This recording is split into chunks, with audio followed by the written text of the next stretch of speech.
من الشيطان الرجيم.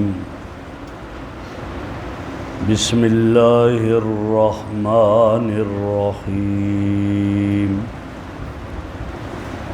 يؤتي الحكمة من يشاء ومن يؤت الحكمة فقد أوتي خيرا كثيرا وما يذكر إلا أولو الألباب. وما أنفقتم من نفقة أو نذرتم من نذر فإن الله يعلمه وما للظالمين من أنصار. يؤتي الحكمة من يشاء. اللہ رب العزت حکمت عطا کرتا ہے اس کو جس سے چاہتا ہے. وَمَن يُؤْتَ الْحِكْمَةَ فَقَدْ أُوتِيَ خَيْرًا كَثِيرًا. اور جس شخص کو حکمت عطا کر دی گئی اس سے بہت زیادہ خیر عطا کی گئی. وَمَا يَذَّكَّرُ إِلَّا أُولُو الْأَلْبَابِ. اور نہیں نصیحت حاصل کرتے مگر عقل والے. وما انفقتم من نفقہ. اور جو کچھ تم خرچ کرتے ہو خرچ میں سے. او نذرتم من نذر. یا تم نظر مانتے ہو کسی نظر میں سے. فإن اللہ یعلمہ. بے شک اللہ اس کو جانتا ہے. وما للظالمین من انصار. اور ظالموں کا کوئی مددگار نہیں. میرے محترم بزرگوں اور دوستو، یہاں اس آیت کے اندر اللہ فرما رہے ہیں یؤتی الحکمۃ من یشاء. جس کو چاہتا ہے اس سے حکمت عطا کرتا ہے. حکمت کس سے کہا جاتا ہے؟ تو حضرات مفسرین حکمت کی تعریف کرتے ہیں العلم النافع المؤدی الی العمل. حکمت ایسے علم کو کہتے ہیں جو مفید بھی ہو اور انسان کو عمل تک پہنچائے. پتہ چلا کہ صرف علم ہے عمل نہیں تو حکمت نہیں. علم اور عمل دونوں کے مجموعے کو کہا جاتا ہے. امام مالک رحمۃ اللہ علیہ وہ فرماتے حکمت کے معنی سنت ہے. اور قرآن کریم کو بھی حکمت کہا گیا ہے. نبی اکرم صلی اللہ علیہ وسلم کی سنت مبارکہ کو بھی حکمت کا نام دیا گیا ہے.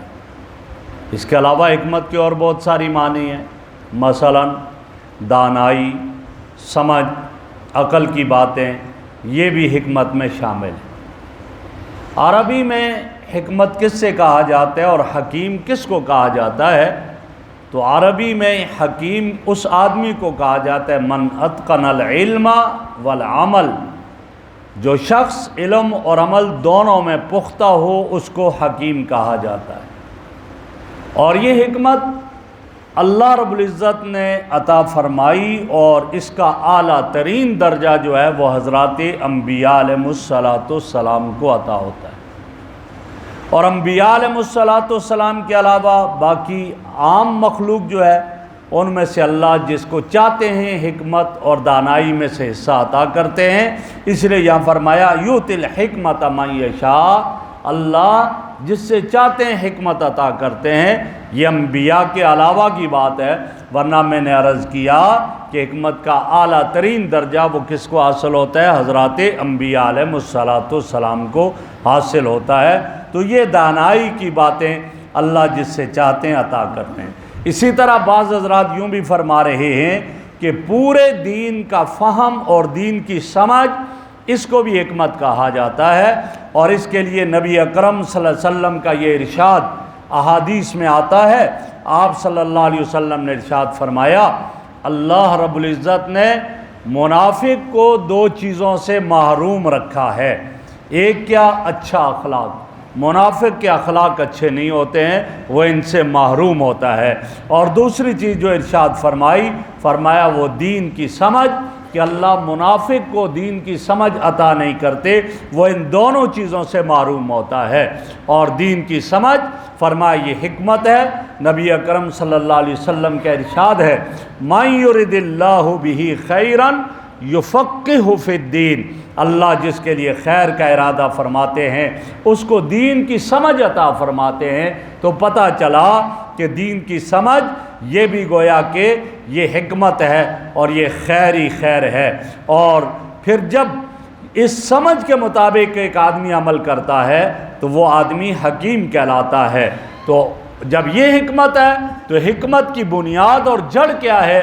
تو جب ہم حکمت کی بنیاد اور جڑ کی طرف جاتے ہیں اور دیکھتے ہیں تو نبی اکرم صلی اللہ علیہ وسلم کا یہ ارشاد سامنے آتا ہے، فرمایا رأس الحکمت مخافت اللہ، حکمت کی جو جڑ ہے وہ کیا ہے؟ اللہ رب العزت کا خوف۔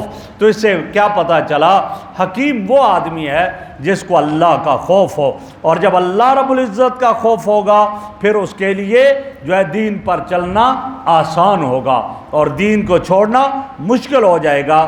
جیسے کل کے درس میں یہ، پرسوں کے درس میں یہ بات گزری تھی، کہا گیا تھا کہ شیطان کیا ہے؟ فرمایا شیطان یعدکم الفقر ویأمرکم بالفحشاء، فقر سے ڈراتا ہے کہ تم اگر زکوٰۃ دو گے، صدقات خیرات کرو گے، تم غریب ہو جاؤ گے، فقیر ہو جاؤ گے، کہاں سے کھاؤ گے؟ تمہارے بچے کہاں سے کھائیں گے؟ تمہاری بیوی کہاں سے کھائے گی؟ تم پھر بل کیسے ادا کرو گے؟ اخراجات کہاں سے پورے کرو گے؟ یہ شیطان ڈراتا ہے۔ اور مومن اللہ نے اس کے لیے کیا وعدہ کیا؟ واللہ یعدکم مغفرۃ منہ وفضلا، اللہ نے تو زیادہ کا وعدہ کیا ہے، اللہ زیادہ دیتے۔ اب جو آدمی شیطان کے اس بہکاوے میں آ کر وہ کہتا ہے میں کہاں سے کھاؤں گا، تو وہ گویا حکمت سے محروم ہے۔ اور اس کے مقابلے میں ایک آدمی یہ کہتا ہے کہ مجھے میرے رب نے جو وعدہ کیا وہ پورا کرے گا، وہ برکت دے گا میرے مال میں، جب میں خرچ کروں گا اللہ اس میں اضافہ کرے گا۔ تو فرمایا یہ حکمت ہے، اللہ نے اس کو یہ سمجھ اور یہ دین کی سمجھ عطا کی ہے، یہ حکمت ہے۔ کیوں؟ اس میں خوف خدا آ گیا۔ تو فرمایا راس الحکمت مخافت اللہ، جو حکمت کی جڑ ہے وہ اللہ رب العزت کا خوف ہے۔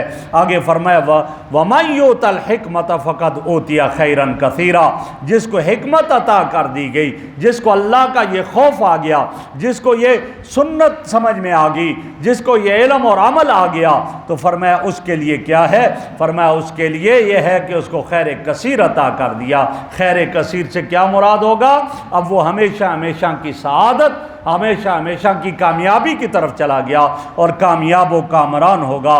وما یذکر الا اولو الالباب، فرمایا یہ باتیں نصیحت ان سے حاصل عقل والے کریں گے، جن کے پاس فہم ہوگا، فراست ہوگی، وہ ان سے نصیحت حاصل کریں گے۔ جن کو عقل نہیں ہے وہ اس سے حاصل نہیں کر سکتے نصیحت، اور ان کو اس سے نصیحت نہیں مل سکتی ہے۔ ہاں وہ پھر شبہات میں چلے جائیں گے، خواہشات میں چلے جائیں گے، اپنے نفس کی خواہشات کو پورا کرنے میں چلے جائیں گے، وہ ادھر چلے جائیں گے۔ آگے فرمایا وما انفقتم من نفقۃ او نذرتم من نذر، جو تم خرچ کرو، جو تمہیں اللہ نے دیا، زکوٰۃ اس میں سے دیتے ہو، صدقات دیتے ہو، خیرات کرتے ہو، فرمایا جو بھی تم خرچ کرتے ہو اللہ اس کو جانتے ہیں، اور جس نیت سے خرچ کرتے ہو، اللہ کے لیے خرچ کرتے ہو یا دنیا کے لیے خرچ کرتے ہو، اللہ کی رضا حاصل کرنا چاہتے ہو یا نام و نبوت حاصل کرنا چاہتے ہو، اللہ اس کو جانتے ہیں۔ حلال خرچ کرتے ہو اللہ اس کو بھی جانتے ہیں، حرام خرچ کرتے ہو اللہ اس کو بھی جانتے ہیں۔ جس مال میں سے خرچ کرتے ہو، پاکیزہ مال میں سے خرچ کرتے ہو اللہ اس کو بھی جانتے ہیں، حرام مال میں سے خرچ کرتے ہو اللہ رب العزت اس کو بھی جانتے ہیں۔ وما انفقتم من نفقۃ او نذرتم من نذر، یا تم جو بھی نظر مانتے ہو اللہ رب العزت اس کو جانتے ہیں۔ فإن اللہ یعلمہ، اللہ جانتے ہیں اور اللہ اس کا بدلہ دیں گے۔ پتہ چلا آدمی جو بھی مال خرچ کرے گا اللہ کے علم میں ہے، اللہ اس کو جانتے ہیں اور اللہ اسی اسی کے مطابق اس کو اس کا بدلہ دیں گے۔ اچھی نیت، پاکیزہ مال خرچ کیا، کسی پر احسان نہیں جتلایا، کسی کو اذیت نہیں پہنچائی، اللہ اس کے بدلے میں جنت عطا فرمائیں گے۔ اور اگر احسان جتلایا، اذیت پہنچائی، جس پر خرچ کیا، اللہ اس کو ضائع کر دیں گے۔ او نظر تم من نظر، یا نظر مانتے ہو۔ نظر کس سے کہا جاتا ہے؟ نظر ہے کیا چیز؟ تو کہا گیا کہ نظر یہ ہے کہ ایک آدمی یہ کہتا ہے اگر یہ میرا کام ہو گیا تو میں اللہ کے نام پر اتنے پیسے خرچ کروں گا۔ ایک طالب علم کہتا ہے اگر میں امتحان میں پاس ہو گیا تو میں 1000 روپیہ صدقہ کروں گا، میں 10 رکعت نفل پڑھوں گا۔ وہ یہ کہتا ہے مجھے نوکری مل گئی تو میں یہ خرچہ کروں گا، اللہ کے نام پر صدقہ کروں گا۔ میں اگر عدالت میں بری ہو گیا میں اللہ کے نام پر اتنے روپے خرچ کر دوں گا۔ یہ نظر ہے، اس کو نظر کہا جاتا ہے۔ اب نظر ماننا جائز ہے، مانی جا سکتی ہے، لیکن اللہ کے نام کی معصیت اور گناہ کی نظر نہ مانے، اللہ کے نام کی نظر مانے۔ کئی کہتے ہیں اگر یہ کام ہوا میں فلاں سے بات نہیں کروں گا، یہ معصیت کی نظر ہے اور یہ نظر نہیں ماننی چاہیے، آدمی اس پر گناہ گار ہوگا۔ لہٰذا اطاعت کی نظر ماننی چاہیے اور وہ مان سکتا ہے، لیکن اللہ کے نام کی، کسی اور کے نام کی نہیں کہ میرا یہ کام ہوا تو میں فلاں جگہ چڑھاوا چڑھاؤں گا، میں یہ کروں گا، نہ، یہ نہیں ہے نظر اللہ کے نام کی۔ حضرت علی رضی اللہ تعالیٰ عنہ کے فرزند بیمار ہوئے تو کیا نظر مانی؟ اگر میرا بیٹا ٹھیک ہو گیا تو میں 3 روزے رکھوں گا، اللہ کے لیے روزے رکھوں گا۔ اب وہ ٹھیک ہوئے، انہوں نے اللہ کے لیے روزے رکھے۔ اب جب نظر مانی ہے، نظر پوری ہو جائے تو لہٰذا وہ کام ہو جائے تو پھر وہ کام کرنا اس کے لیے واجب ہو جاتا ہے۔ ایک نے کہا کہ اگر مجھے نوکری ملی تو میں 1000 رکعت نماز نفل پڑھوں گا، اب اس کے لیے وہ پڑھنا واجب ہے، ضروری ہے، وہ پڑھے گا، نہیں پڑھے گا تو گناہ گار ہوگا۔ یہ نظر مانی اگر میرا جو ہے یہ کام ہو گیا، میں اگر مقدمے سے بری ہو گیا تو میں جو ہے وہ ایک بکرا جو ہے وہ صدقہ کروں گا۔ اب وہ بری ہو گیا، اب اس کے ذمہ واجب ہے وہ صدقہ کرنا، لیکن اس نظر کے اس پیسے جو اس کے ذمہ واجب ہوگی اس میں سے خود بھی گوشت کھانا جائز نہیں ہے، امیر لوگوں کو بھی کھلانا جائز نہیں ہے، سید کو بھی دینا جائز نہیں ہے۔ جو زکوٰۃ کا مصرف ہے وہی اسی نظر کا بھی مصرف ہوگا۔ لہٰذا اس کے لیے کیا؟ غربا، مساکین، فقراء کا خیال رکھا جائے گا، وہ ان کا حق ہے، ان کو دیا جائے۔ لہٰذا میں نے عرض کیا نظر بنفسی تو جائز ہے، لیکن بعض حضرات یہ لکھتے ہیں، فرماتے ہیں کہ بظاہر یوں لگتا ہے یہ آدمی اللہ کے ساتھ سودا کر رہا ہے، سودا بازی کر رہا ہے، اور سودا بازی کا رزق تو یہ اللہ کا بندہ ہے، اللہ اس کا کام کرے یا نہ کرے اس کو تو کام کرنا چاہیے، عبادت کرنی چاہیے۔ یہ کیا کہتا ہے کہ اگر میرا یہ کام ہوا تو میں اتنے رکعت نفل پڑھوں گا؟ بھائی اس کے بغیر پڑھنا، تو رب کا بندہ ہے اور اللہ کا حکم ہے کہ بندے تو یہ کام کر، اس کو یہ کرنا چاہیے۔ تو یہی فرمایا او نظر تم من نظر، کوئی نظر تم نے مانی اور وہ پوری ہو گئی، فإن اللہ یعلمہ، اللہ اس کو جانتے ہیں، اللہ رب العزت کے علم میں ہے، اس سے باہر نہیں، لہٰذا وہ اللہ اس پر تمہیں اس کا بدلہ عطا فرمائیں گے۔ وَمَا لِلظَّالِمِينَ مِنْ انصار، اور ظالموں کا کوئی مددگار نہیں ہوگا۔ ظالم سے مراد کیا ہے؟ ظالم سے یا مراد یہ ہے کہ زکوٰۃ واجب تھی، فرض تھی، زکوٰۃ نہیں دیتا، نظر مانی، کام ہو گیا، اب وہ نظر پوری نہیں کرتا ہے، لہٰذا اب گویا کہ وہ اپنے مال کو اللہ کی نافرمانی میں خرچ کر رہا ہے، یہ ظلم ہے۔ اور ظلم کی یہی تعریف ہے، وضع شیء فی غیر محلہ، کسی چیز کو اس کے محل سے ہٹا کر رکھ دینا، لہٰذا یہ ظلم ہوا۔ فرمایا ان کے لیے کوئی مددگار نہیں ہوگا، یعنی اللہ کے عذاب سے کوئی روکنے والا نہیں ہوگا۔ اللہ رب العزت ہمیں عمل کی توفیق عطا فرمائے۔ الحمدللہ رب العالمین والعاقبۃ للمتقین، الصلاۃ والسلام علی رسول محمد، سبحانک اللہم وبحمدک، نشہد ان لا الہ الا انت، نستغفرک ونتوب الیک۔ صلی اللہ تعالی علی خیر خلقہ محمد و آلہ و صحبہ اجمعین برحمتہ۔